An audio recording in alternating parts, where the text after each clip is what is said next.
আমার তো মনে হইতেছে ওই যে ছোট ছোট ওই যে মাছগুলি আছে না, কি কই রে, ওই যে চান্দা চান্দা চান্দা মাছ, কিসের ডলা ডলার তো জাত আছে, চান্দা মাছ খাইতেছি। আর এই যে কচু, কত মজা লাগতেছে, মনে হচ্ছে হরিণের মাংস খাইতেছি। আম্মা আমি শিওর আপনার তো মুখের জিহ্বার স্বাদ নষ্ট হয়ে গেছে। আপনি যদি আমার আগে বলতেন আমি বড় ডাক্তার নিয়ে আসতাম। আম্মা বহুদিন পরে এই যে ভাত খাইতেছি না, বহুদিন পরে মনে হইতেছে আমার নিজের মা, আমার নিজের মায়ের সাথে ভাত খাইতেছি। আমার কি যে ভালো লাগতেছে, কি যে ভালো লাগতেছে, কি যে তৃপ্তি সহকারে খাইতেছি, এটা আমি বুঝাইতে পারবো না। আমার বাপরে, খাও খাও বাবা খাও। আম্মা তোমার জামাই কিন্তু তোমার অনেক ভালোবাসে, সম্মান করে, শ্রদ্ধা করে। ও আম্মা আপনি সত্যি করে তো এই যে কচুটা দিয়া এই যে মাছটা রাঁধছে, আপনি আমার কন্ত কাটা খালি কাটার কি এই মাছটা বেশি মজা নাকি যে কচুটা মজা? আপনি একটু খাইয়া খান। আমার কাছে তো একই রকম লাগতেছে বাবা। আম্মা এটা কোনো মাছ কাটা ভর্তি, কিসের বড় মাছ আনছে? আমার তো মনে হইতেছে ওই যে ছোট ছোট ওই যে মাছগুলি আছে না, কি কই রে, ওই যে চান্দা চান্দা চান্দা মাছ, কিসের ডলা ডলার তো জাত আছে, চান্দা মাছ খাইতেছি।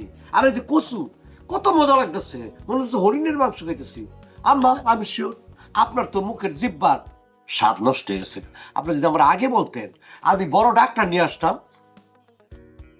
আম্মা আপনার জামাই আপনার যে সম্মান করে, শ্রদ্ধা করে, ভালোবাসে, তাতে মনে করেন আমার আব্বাই যে সম্পত্তি থুয়ে গেছে, সে সম্পত্তি আপনি আবার ভুল করে মসজিদের নামে দিয়েন না, কিন্তু উচিত হইব না আম্মা।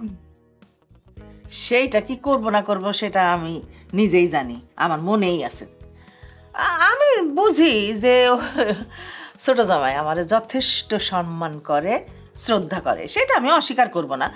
কিন্তু যে মানুষটা তার বড় ভাইরে ভক্তি শ্রদ্ধা করে না, অসম্মান করে কথা বলে, এই বিষয়টা আমার ঠিক পছন্দ না। আপনার এই সব কথা কে বলছে? কোন ফাজিলের বাচ্চা এটা বলছে? হ্যাঁ এটা কে বলছে আমি জানি তো, আমার আর বলতে হবে না। আমার গ্রামের মেয়েদিকে রিপোর্ট নেন, মুরব্বীদের সম্মান এবং ছোটদের স্নেহ করে আসে, আমার এটা সুনাম আছে। আর আমার বিরুদ্ধে এই ধরনের কুষ্ঠা রটেছে, আমি জানি কে করেছে, আমি জানি। আমি এখনই যাইতাছি, এখনই যাইতাছি। কত বড় সাহস! আরে জামাই কি করো তুমি? আরে ভাতের থালা উঠে এইভাবে চলে যেতে হয় না। দেখছেন আম্মা, আপনার জামাইয়ের নামে আয়সা অন্য একজন যদি উল্টাপাল্টা কথা কইয়া যান, কি চুপচাপ বয়ে থাকবো?